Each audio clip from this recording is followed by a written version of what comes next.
Yesterday, Erika Kirk, the widow of Charlie Kirk, stepped out before the nation and made one of the most powerful speeches I have ever heard. An unprecedented display of power in the face of tragedy.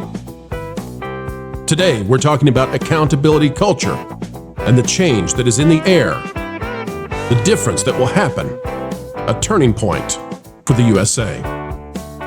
Charlie, I promise I will never let your legacy die, baby. I won't. I promise I'll make Turning Point USA the biggest thing that this nation has ever seen.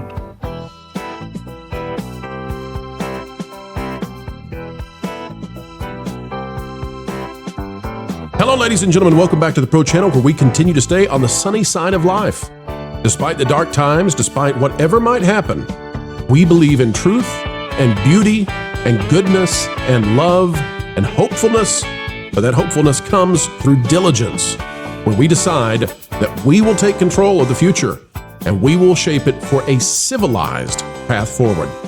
Folks, if you want to send this out across the YouTubes, I certainly would appreciate it. Click the like button, share, and subscribe, and drop a respectful, peaceful comment down below and let us know how much you were impacted by the words of Erika Kirk. This is from Matthew S. DePerno, Esquire. It says today at 2:24 p.m. Eastern. No, this would be Central. The Kalamazoo County Republican Party placed an order for a poster of Charlie Kirk for a vigil tonight at 5:30. Beryl, the print supervisor, called and said they are refusing to print the poster because it is propaganda. And we're not going to play the video because, people can make a horrible decision and be really wrong. And if we play the video, then that person gets put out there on the internet at scale that they may not be able to handle. So we're not going to do that. Suffice to say it happened, and suffice to say that Office Depot decided to go the other way. From Newsweek, Office Depot apologizes after worker refuses to print the posters. By the way, over there you can see that Erika, I'm not going to say that she's weeping because I don't know, but she's with the body, not the spirit, the body of Charlie Kirk, the open casket. Martha McCarty is the author here, says Office Depot has issued an apology after one of its employees refused to make posters featuring conservative activist Charlie Kirk. The worker at a Michigan Office Depot was fired after allegedly refusing to print the posters for a vigil. Why does that matter, folks? Well, Newsweek says the incident underscores the growing tension between corporate neutrality, employee discretion, and political polarization in the United States. It's a load of bull.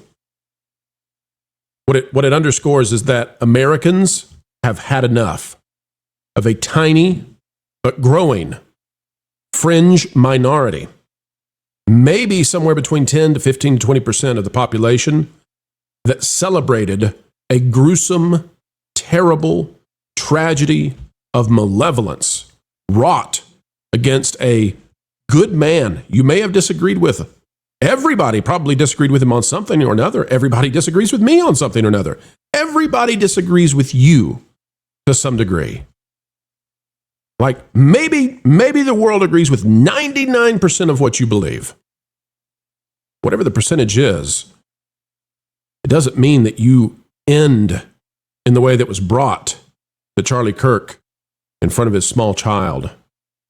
What a horrific thing. And some degree, some percentage of our population took joy in that and celebrated it like ghouls. They're uncivilized. They're less than animals. I will continue to say this over and over for people to understand it. Even the most terrifying viper or cobra or rattlesnake, whatever venomous snake you can think of, hiding in the field, when that snake strikes its prey, it takes no joy in the suffering. People who take joy in suffering are worse than the snakes of the field. Once upon a time, I was walking during a lunch break, and there was this park that I really liked to walk through in a prior life of mine, back when I was doing something else. And one day when I was walking through the park, as I was passing by some taller grasses, I heard these high-pitched squeaks. I thought, what in the world is that? And, I thought maybe it was like a water pipe somewhere, with high pressure or something.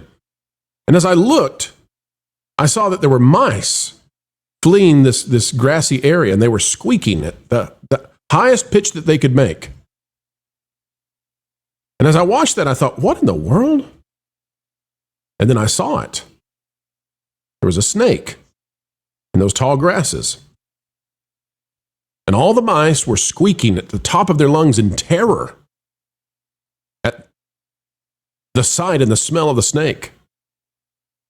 And the reason that they felt such fear, and the reason that they were squeaking and squealing at the top of their little lungs, was because that signaled to everybody else, danger is here.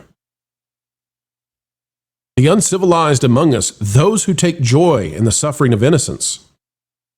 Folks, it's time for us to start shouting, not in fear, but in courage, that a danger is here. That doesn't mean that we respond in the way that they would. That doesn't mean that you respond viciously or cruelly or in a way that is physically damaging. No. It means that you stand upon the foundation of civility and civilization and free discourse, of the principles of the Western world, the ideas that there is good, that there is a moral code, that there is a truth with a capital T, and you refuse to participate anymore in the lie. And we have permitted the lie. We all must take now culpability, responsibility, and fix this and say we will no longer participate in the lie that the woke ideology and those who revel in pain and anti-humanism and destructionism, we will no longer sit and accept that that is an undangerous fringe element that can be allowed to just act that way and still hold positions of power and prestige. That must be denied. Again, that is not a call for anything harmful. It's a call for rightfulness, for righteousness even, to say, you can hand out French fries or you can clean toilets, but so long as you revel in the pain and suffering of others, you don't get to hold powers of prestige. Sorry, TMZ, if you cheer and you take joy at someone's neck being obliterated in front of their child, you're no longer a reputable place that we'll cite as a news organization.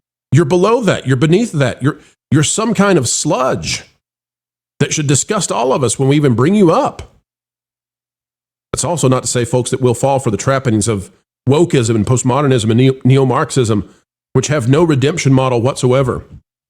Some among you out there are listening, and you have been part of that movement, and you've been disgusted by what you see. Some of you listening to my voice right now, you're ready to make that change. And I'm here to tell you, there's a path out of that mess. You need to accept that there is a truth. You need to accept that there is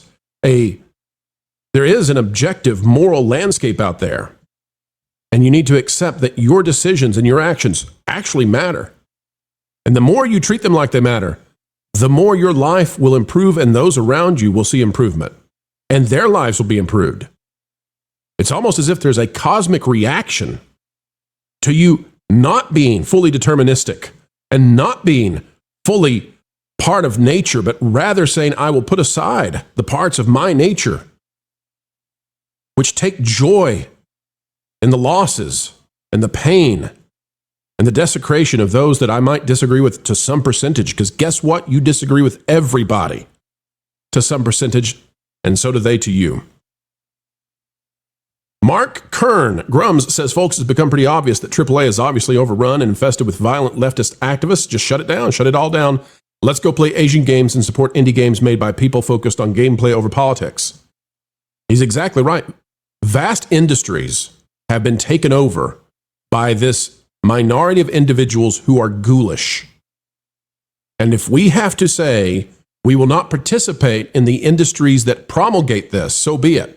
And if we have to demand and if we have to protest in mass, which I know for some of you is very difficult, we don't typically do that because we have jobs. So it's not easy to protest when you're also, doing a job.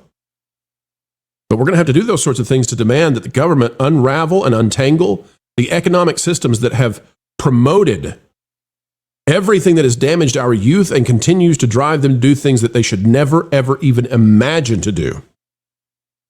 If we take a look at Microsoft, on September 11th, they said, we're aware of the misinformation being shared. The individual in question is not a Microsoft employee. They were being accused of having an employee who was celebrating.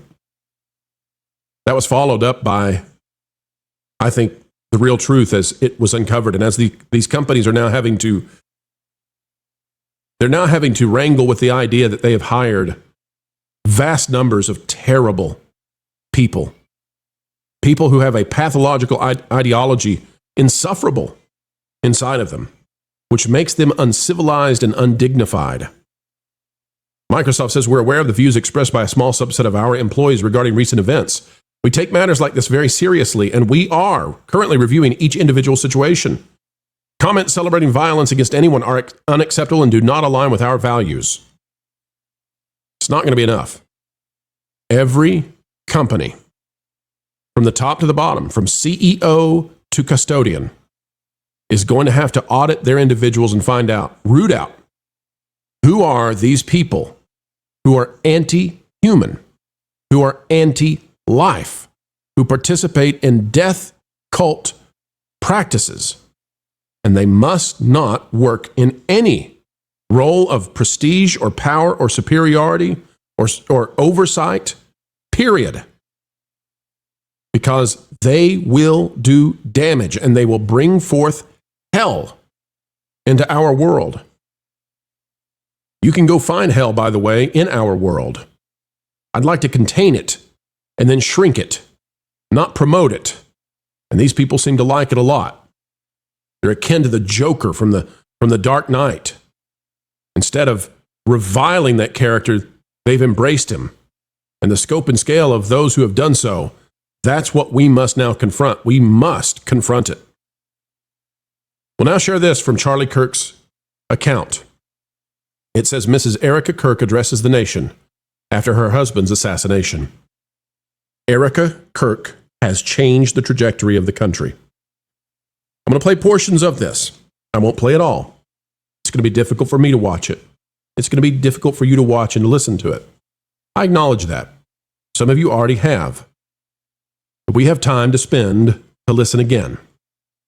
Because I have never seen or heard anyone done so wrongly in this country speak out so forcefully, truthfully, powerfully, courageously, and frankly, alter the course of America going forward.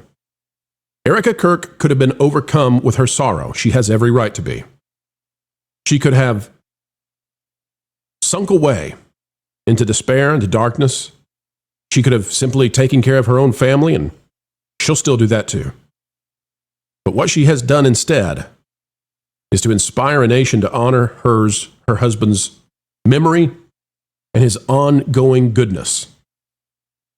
And that is, she came out and she said, this is wrong, and I will not be defeated by it. This is evil, and we will not be defeated by it. Here is Mrs. Erika Kirk.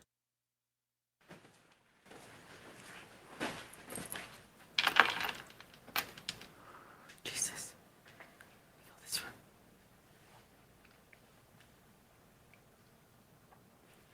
Good evening. My name is Erika Kirk. Charlie Kirk is my husband. I first want to thank the local, state, and federal law enforcement who worked tirelessly to capture my husband's assassin so that he can be brought to justice. I want to thank the first responders who struggled heroically to save Charles's life. Address this too. Those first responders had no idea if there were going to be more attacks. There were heroic actions taken to try to do everything that people could. Never forget that when we see darkness, even a little light will shine through it. And when we see someone bring pain and suffering, people put themselves in the line of fire to try to save her husband. Don't lose hope in the goodness that can shine through humanity just because some out there are terrible. Or shall we say, overtaken by something terrible. I'm going to skip ahead a little bit. Loved America. He loved nature, which helped him always bring him closer to God. He loved the Chicago Cubs. And my goodness, did he love the Oregon Ducks. Want me to say go Ducks, so I have to since they play on Saturday. So go Ducks. But most of all, Charlie loved his children. And he loved me with all of his heart. And I knew that. Every day I knew that. He made sure I knew that every day. Imagine the strength that it takes to go out and do what she is doing and to say what she's saying. We're going to skip ahead again, not because of any other reason than there has to be a limit to this video, and I want you all to go watch the full video. It's one of the most powerful things I've ever seen. As you think of her courage, though, I'd also like to inspire you to do something else. And that is, consider whatever it is that is inside of her and inside of her husband that allows her to do this. And whatever it is that's inside of her that allows her to not be defeated as so many would, but to come out and even smile while she says these things because she's not utterly devastated. She's in pain, sure, but she's not responding as so many would. What is it that's inside of her and him that makes them different? And then I would argue to you that you should want whatever that is. Because whoever can be at a funeral and be the strongest person, that's the kind of person we all want to be. This is a woman who has lost her husband and yet is comforting and embracing and strengthening an entire nation and indeed the world. We'll play one final clip. And Charlie, baby. Charlie, I promise I will never let your legacy die, baby. I won't. I promise I'll make Turning Point USA the biggest thing that this nation has ever seen. I promise. Oh, Charlie, I love you. I love you, baby. Rest in the arms of our Lord as he blankets you with the words I know your heart always strived to hear. Well done, my good and faithful servant. When I got home last night, Gigi, our daughter, just ran into my arms. And I talked to her and she said, Mommy, I missed you. I said, I miss you too, baby. She goes, where's Daddy? What do you tell a 3-year-old? She's 3. I said, baby, Daddy loves you so much. Don't you worry. He's on a work trip with Jesus, so he can afford your blueberry budget. Folks, we're going to make this right. I mean it. We're going to make this right. To Irina and to her family, and what happened there, these gruesome acts of anti-human, anti-good, anti-God, depraved, craven, terrible things that are happening. We're going to make it right. And the way that we make it right is for both of them to have been the catalyst for change to good, to kindness, to decency, to appropriate boundaries on human behavior, to guardrails that stop this sort of thing. We will never, ever be able to completely defeat evil. It will always exist. There's always a snake in the garden. From this channel, though, when it comes to entertainment, when it comes to covering what our entertainers are saying, what the channels, the TV is saying, that's what we cover. Theme parks, travel, tourism. We're never going to stop now in holding those people accountable and saying, if you act in an uncivilized way, or if you act in a way that brings incivility and cruelty to others. We will be here. We're not enough, though. I'm not enough. This must be a movement of which I will be a tiny, tiny part. And you all out there will be a tiny, tiny part. But every person combined together will not be a tiny part. Nobody is a nobody.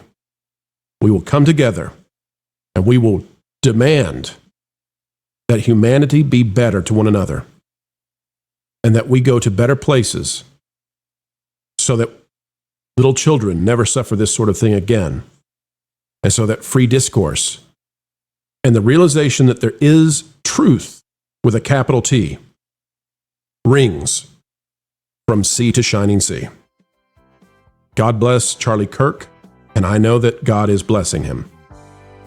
God bless his family, and I know that he will watch over them and bless them. Forgive us our trespasses as we forgive our debtors. May we be good and kind in the way that we respond. But may we be indignant to evil and to reject it forcefully in every single good and faithful way. God bless America. God bless you. Like, share, subscribe. Click the notification bell. And wherever you are and whatever you're doing, keep learning, keep growing, and hold on to your joy.